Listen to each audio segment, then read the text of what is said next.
여러분, 자제분들하고 사이 좋으신가요? 며칠 전에 그 상처받은 내면 아이 치유 이 책을 소개해드린 적이 있었는데, 제가 독서 모임을 상담 심리 쪽의 전문가분들하고 지금 새로 하고 있는데, 지정 도서가 상처받은 내면 아이 치유 이 책이었어요. 그런데 저희가 독서 토론을 하다가 제가 마음이 울컥한 적이 있었어요. 왜냐면 다들 뭐 학교 교수로 재직하시는 분도 있으시고, 또 전문가 집단에 강의를 나가시는 분들도 있고, 뭐 센터를 운영하시는 분들도 있고, 이러다 보니까 이 내면 아이 치유에 대한 부분에 대해서 독서 토론을 하다 보니까 굉장히 깊게 들어가는 거예요. 전문가 한 분이 자기의 그 상처받은 내면 아이에 대해서 얘기를 하는데 제가 마음이 너무 아팠어요. 그분은 초등학교 3학년 때부터 엄마가 항상 돈을 벌러 갔다가 9시 넘어서 들어오셨대요. 그래서 항상 청소하고 밥하고 빨래하고 이런 걸 초등학교 3학년 때부터 했다는 거예요. 그래서 자기의 내면 아이에는 지금도 외로움, 쓸쓸함 이런 게 잠재되어 있다는 거예요. 그런데 겉으로 보기에는 굉장히 밝으신 분이에요. 그런데 내면 아이는 지금도 외롭고 쓸쓸하다는 얘기를 하셔서 제가 살짝 의외다 이렇게 생각한 부분이 있었어요. 본인의 인생에서 외로움을 느끼지 않았을 때가 있었대요. 거의 유일하게. 그때가 언제였냐면 아기를 임신했을 때 뱃속에 아기가 10개월 동안 있기 때문에 그때 비로소 나는 혼자가 아니야 이런 생각을 했었다는 거예요. 그래서 어느 날 이분이 그 엄마한테 그런 얘기를 했었대요. 나는 초등학교 3학년 때부터 완전히 클 때까지 내가 모든 집안일을 다 했고 엄마는 하루에 한두 시간밖에 얼굴을 볼 수 없었다. 그러니까 엄마 나한테 정말 진중하게 사과를 해라 이렇게 요청을 했었대요. 그런데 어머니가 그걸 장난으로 알으셔서 그냥 장난으로 미안해 이렇게 얘기를 하셨다는 거예요. 그래서 이분이 정말 얼굴을 정색을 하고 엄마 나한테 정식으로 사과를 해라. 근데 그 어머니가 정말 울면서 정말 진심으로 사과를 하셨대요. 그러면서 내 마음속에 있는 이 외로움이 없어졌다는 거예요. 그 쓸쓸함이 많이 덜해졌다는 거예요. 그런데 여러분, 이런 얘기는 사실 되게 심각한 얘기예요.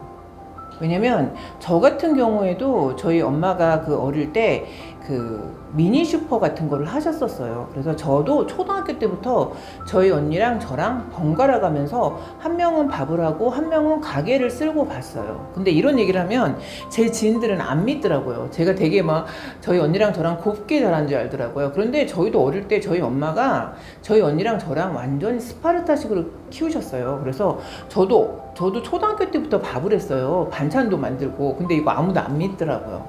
근데 저희 언니랑 저랑은 약간 달랐던 점이 저희가 슈퍼를 하다 보니까 집에 먹을 게 많았던 거예요. 그리고 그 반찬을 저희가 이렇게 골라서 할 수 있었던 재미가 있었던 거예요. 그래서 저는 그 상황에서 그게 힘들다 어렵다라기보다는 되게 재밌게 했었던 것 같아요. 왜냐면 방학 때만 저희 엄마가 시켰기 때문에 저희 언니랑 저랑은 잠이 모자라는 거 빼고는 요리할 수 있는 것도 재밌게 했던 부분이 조금 있었고, 또 가게를 보면 엄마가 용돈을 주셨었어요. 그래서 용돈을 타려고 또 가게도 열심히 보고 막 이랬던 추억이 있는 거죠. 그래서 저희는 이런 거에 대해서 뭐 내면 아이가 상처를 받았다 이런 거는 또 없는 거죠. 비슷한 상황인데 완전히 해석이 달라지는 거죠. 여러분, 그 만 6세가 굉장히 중요한 나이라는 거 혹시 아시나요? 그 만 6세가 우리의 성격 형성에 대해서 기본 뼈대가 구성되는 나이라고 에릭슨이 이렇게 얘기를 했었어요. 프로이드는 그 무의식의 세계로 인해서 만 5세 이전에 그 아이의 성격이 형성된다 이렇게 얘기를 했어요. 그래서 결론은 그 5, 6세 때까지의 이 애착 관계가 되게 중요하다는 거예요. 그래서 5, 6세 때 애착 관계가 잘 형성되어 있는 사람들은 그 후에 어떤 문제가 생겨도 회복 탄력성이 되게 있는 거죠. 그런데 5, 6세 전에 이 애착 관계가 불안정한 사람들은 그 이후에 아무리 좋은 환경이 제공돼도 이 불안감, 조바심, 두려움 이런 게 형성이 돼 있을 수가 있는 상황이 되는 거죠. 심리학자 블로스는 어른이 되어가는 과정이라는 거는 부모로부터 심리적인 분리가 되어 있어야 된다는 거예요. 많은 분들이 육체적으로는 분리가 되지만 심리적으로 독립이 안 돼 있으신 분들이 굉장히 많이 있잖아요. 며칠 전에 저희 아들이 취업했다고 말씀드렸잖아요. 근데 저희 아들이 사실은 지금 대전에 있어요. 그래서 제가 내려가는데 5시간이 걸리더라고요. 휴가 시즌이다 보니까 차가 엄청 막혔는데 저희 아들이 취업하고 대전을 처음 가보는 거라서 제가 저희 아들한테 그랬어요. 네가 평소에 먹고 싶었는데 너무 비싸서 못 먹었던 그 음식점을 잡아달라고 제가 그랬어요. 엄마가 너한테 맛있는 걸 사주겠다 이렇게 얘기를 했어요. 그런데 저희 아들이 어떤 음식점을 잡았냐면 비싸긴 하더라고요. 1인당 7만 원짜리 뷔페가 있더라고요. 그래서 거기를 잡은 거예요. 그래서 제가 여기가 제일 좋은 음식점이냐 네가 아는 범위 내에서 그랬더니 저희 아들이 내가 아는 범위 내에서는 이 음식점이 제일 좋은 데래요. 그래서 엄마가 그러면 거기서 맛있는 점심을 사주겠다 그랬어요.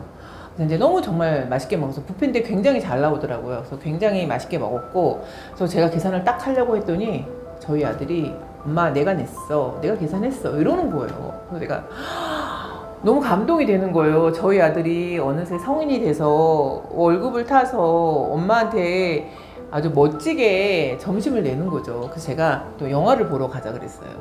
그랬더니 저희 아들이 모 대기업에 입사 시험을 봤다가 마지막 임원 면접에서 떨어졌었어요. 근데 저희 아들이 엄마 영화도 내가 보여줄게 이러는 거예요. 그래서 아니야 엄마가 영화 보여줄게 했더니 그때 대기업에 갔을 때 쿠폰을 준 게 있었대요. 그래서 그 쿠폰을 여태껏 안 쓰고 갖고 있어서 영화도 자기가 보여주겠다 그러는 거예요. 그런데 저희 아들이 그러는 거예요. 엄마 대전까지 왔는데 우리 사무실을 보여주겠다 그러는 거예요. 근데 저희 아들이 사실은 대덕 연구단지에 연구원으로 있어요. 그래서 제가 너무 설레는 마음으로 또 거기를 구경을 간 거죠. 사무실을 딱 보여주는데 제가 그날따라 반바지를 입고 간 거예요. 그래서 그냥 밖에서만 봤죠. 혹시나 들어갔다가 누구를 마주치면 저희 아들이 너무 민망할 것 같아서 그 입구에서만 이렇게 보고 이렇게 좀 아쉽지만 이렇게 나왔었는데 너무 감사한 거예요. 저희 아들이 그러더라고요. 엄마 오면 깜짝 놀랄 거라고.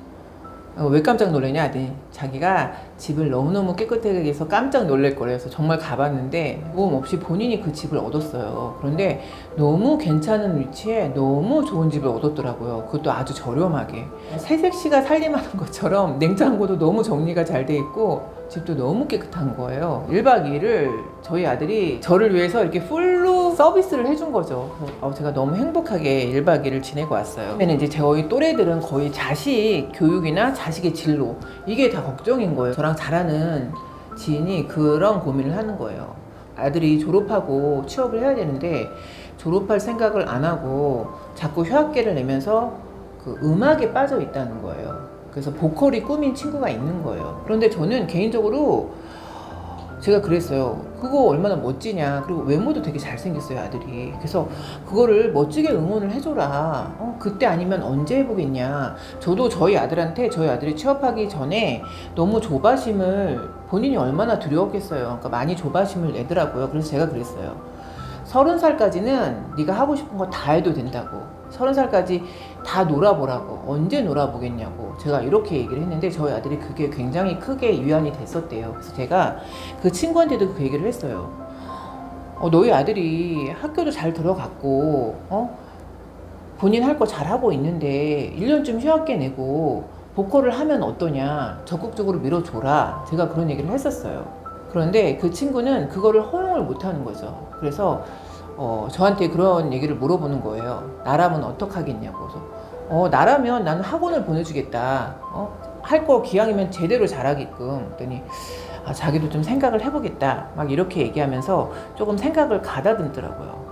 자식을 믿고 기다려주는 거, 절대적으로 지지해주는 거, 이게 그 아들이 느끼는 가장 큰 부모에 대한 희망이고 기대치인 것 같아요. 그런데 부모가 마지막 보루일 수도 있거든요.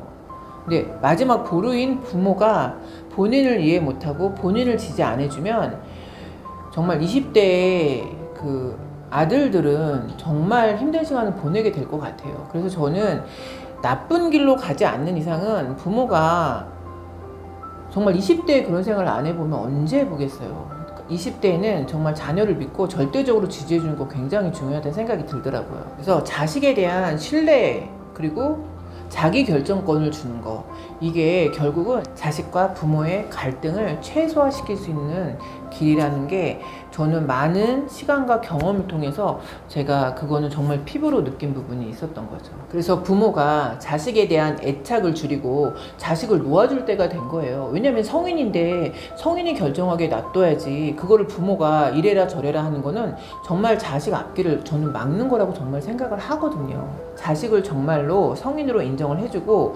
본인이 본인 삶을 설계할 수 있도록 하고 응원을 해주는 게 우리들 부모의 역할이 아닌가, 그런 생각을 해보았습니다.